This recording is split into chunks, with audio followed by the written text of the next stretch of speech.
I don't know if you're a believer in the supernatural, but today's location is probably one of the best documented evidence that I've ever had a chance to see. What lives in this house is so terrifying that it had the whole town scared. Even the police hesitated to walk in this house after what happened to one of their police officers inside this home. But I'll let you decide. I will show the main video clip at the end, dubbing this the real demon house of Chile. But before we get started, if you're a fan of the abandoned and historical locations, then you are in the right place. I post videos just like this every week. Make sure to hit that thumbs up, subscribe, hit that bell so you never miss an episode. I will pin the best comment below, just like this one. Okay, let's get started in today's location.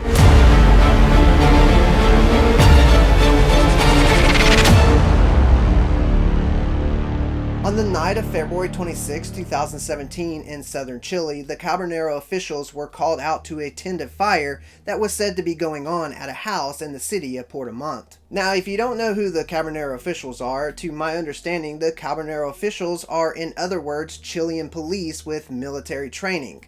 Their objective is to maintain or reestablish order and security in Chile, which has been going on for several decades. So when military police arrived to the home in Puerto Montt, they saw that the family was standing outside of their home terrified. The police quickly realized that there was not a fire in sight, and actually there wasn't a fire at all. When questioning the family outside of their home, they would ask them what happened and why would they call when there was no fire. The family in shock would tell them that they called because they were scared.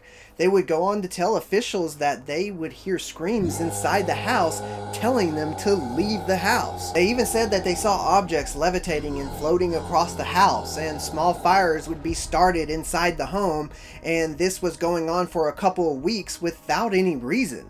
And all the events would just keep them up throughout the night. So as police were talking to the family outside on the street of their home, trying to make sense of what they were telling them, and for the most part they weren't really buying the story anyways. The police would hear cases like this all the time, and a lot of the times it would end up being nothing. But that night would be a different story. While they were standing outside, they would look at the home and they saw that there was broken windows with glass on the ground alongside the home, indicating that it had to be broken from within the home. And alongside that broken glass was a mattress that was burnt and lying on the ground, as it seemed to be thrown out of the house by the family. As the police would make their way in the home to see exactly what the family was talking about, they would search the home.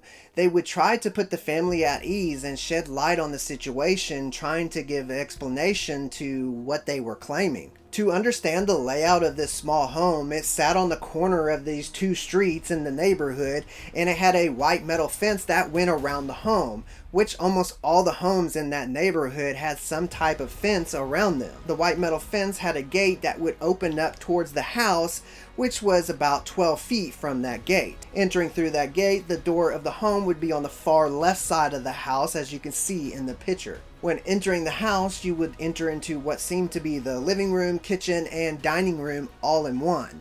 Straight ahead from the front door as you walk in and to the left would be a couch that sat against the wall, and there was an open space to the right, which would be the kitchen area. And to the right of that kitchen area was another little space that looked like it was the dining room, and it had a table where they would eat. And in between that kitchen and that dining room was a doorway that went to the back of the house that had a bathroom and two bedrooms. As they were searching the home, as they expected, they didn't find anything. They would talk to the family that ended up making their way back into the home, and the family of the home would tell the police that this has been going on since February 8th, but got worse the last 2 days. In fact, it was so bad that they feared for their life, not knowing what to do, and with no choice, they just called the police. As police were talking to the family and trying to calm them down, they heard a loud metal sound in one of the rooms, and this startled them. So they went to investigate, and they saw that a tool had fallen down on the floor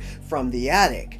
And there was no way it was one of those family members of that home, as police would have saw someone throw it. This put them on alert, so they got a ladder to see what was in that attic and who threw that tool. They poked up their head in the attic expecting to find someone or even an animal to explain what happened, and to their surprise, they didn't see anyone or or an animal in that attic. Shocked and confused, the police started to think to themselves that this might be a different case than they have ever experienced before. Then things seemed to go from strange to really bad. Lights would start to flicker on and off, and all the things would be moved around the house. Then one of the ceiling lights would fall on the ground, crashing, and glass would be scattered everywhere. Strange noises could be heard throughout the house. Even one of the officers claimed and stated that he saw a window break without any reason. Now keep in mind, this house was very small and the family living there were all together in one room at that time, ruling out that they could have been the ones throwing things or even turning the lights on and off. There are thousands of reported paranormal activity cases in Chile, but it's very rare to have confirmation from police themselves to confirm such accusations, as usually they are overlooked or passed along. So the police decided that the home was just not safe for the family to be there and they needed to get them out and to safety. So with no hesitation, they would direct the family out of their home and to safety. As everyone was out of the house, one of the officials stated that in a desperate attempt to stop these strange events from happening, he would call upon the devil and shout with a loud voice, "Get out of here and leave this house." And as soon as the officer was leaving and as he was walking out the front door of the home, a 6-inch knife was thrown at him. He stated that as he was walking out the front door, he felt a knife hit him in the back, and if it wasn't for his bulletproof vest he was wearing, he would have been stabbed by this unseen force. This seemed to seal the deal for the police. All the strange events that just happened seemed to scare and terrify the police and neighbors. They didn't even want to go back inside that home. Immediately, a priest was called to this haunted demonic house as well, but they failed to drive away this unknown guest, as this seemed to make the house more active and quite dangerous. When there was no one in the house, the police would state that they could see smoke coming from inside the home, but there was no way that somebody could have started this. Then later on, around 2 a.m. in the morning, the owners of the house were relocated to a social center about 300 meters from their house, where they would remain until someone could figure out how to make their home safe again. They would board up the windows and lock up the home until the next day. When the next day arrived, word of what happened in this home got out fairly quickly. Curiosity grew and the crowd started to gather around the home, along with more Cabanero officials to help keep the crowd under control. The crowd grew by the hour until the night when the neighborhood was filled with well over 1,000 individuals trying to see what was going on with this home. Even groups of people would pray outside the house, hoping that whatever was in that house would just leave. There have been many video recordings of the inside of this home. Even as they would pray and try to cleanse the inside of this home, you can see furniture and objects being tossed around. Here is one of those clips. ¡Oh, cuidado! ¡Cuidado, güey! ¡Ah! ¡Puto el mueble!